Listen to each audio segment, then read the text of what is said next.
Hello friends, ഇത് നിങ്ങളെ ഞാനൊരു സ്ഥലം കാണിച്ചു തരാം. ഇത് നൂറിനാടാണ്. ഇത് ഈ ഒറ്റമരം കണ്ടു. ഇവിടെ നല്ല പ്രകൃതി ഭംഗിയുള്ള സ്ഥലമാണ്. പക്ഷേ ഇരുട്ടായതുകൊണ്ട് ഇതൊന്നും കാണാൻ പറ്റുന്നില്ലെന്ന് മാത്രം. ഇവിടെ ഈ തുറസായ സ്ഥലത്ത് ഫോട്ടോഷൂട്ടൊക്കെ എടുക്കാനായിട്ട് ധാരാളം ആൾക്കാർ വരുന്നതാണ്. ഈ കരിങ്ങാലി പുഞ്ചയിൽ ഒക്കെ പാടശേഖരത്തൊക്കെ ആയിട്ട് ധാരാളം ആൾക്കാർ വന്ന് ഫോട്ടോ എടുക്കാറുണ്ട്. ഇതേപോലെ കുട്ടികൾ കളിക്കുന്നു. അവന്മാർ ഇരുട്ടായിട്ട് നിർത്തുന്നില്ല. ലാസ്റ്റ് ഗോളടിക്കാനുള്ള ശ്രമമാണ് നടത്തിക്കൊണ്ടിരിക്കുന്നത്. അത് സക്സസ്സായി. ഇനിയെങ്കിലും ഇവരിവിടെ നിന്ന് പോകുമായിരിക്കും.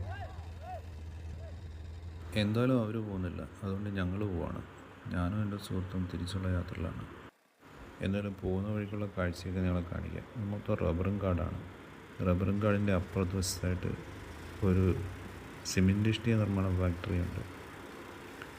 ഈ പാടവും പുഞ്ചയും ഒക്കെ ഷൂട്ട് ചെയ്യാനായിട്ട് പകൽ സമയത്തും ഷൂട്ട് ചെയ്യാനായിട്ട് ധാരാളം ആൾക്കാർ വരുന്നുണ്ട്. പക്ഷേ ഞങ്ങൾ വന്നപ്പോൾ ഇരുട്ടായിപ്പോയി. അപ്പോൾ അങ്ങനെ തിരിച്ച് വന്നുകൊണ്ടിരിക്കുമ്പോൾ ഇതാ ഒരു നല്ലൊരു കുരിശടിയുണ്ട്. അവിടെ നല്ല ലൈറ്റ് അറേഞ്ച്മെൻ്റൊക്കെ ഉണ്ട്. അത് കണ്ട് ഫോട്ടോ എടുക്കാമെന്ന് വെച്ച് അവിടൊന്ന് നിർത്തിയപ്പോൾ അതിൻ്റെ ചുറ്റും തൽക്കാലം ഞങ്ങൾക്ക് അവിടെ നിന്ന് പോകേണ്ടി വന്നു. ബാക്കി പോകുന്ന വഴിക്കുള്ള ദൃശ്യങ്ങളൊക്കെ ഇതിനകത്തുണ്ട്. എപ്പോഴേലും നിങ്ങൾ ഈ വഴിക്കൊക്കെ വരുവാണെങ്കിൽ ഇവിടെ ഒന്ന് ഇറങ്ങിക്കോ. നല്ലൊരു വൈബാണ് ഇവിടെ.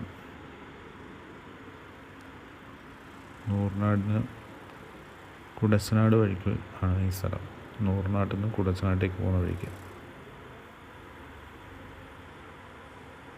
ഇപ്പോഴും ഇവിടെയൊക്കെ ആൾക്കാരുണ്ട്. ഒരു കഥ പറഞ്ഞ് തീർന്നിട്ടില്ല.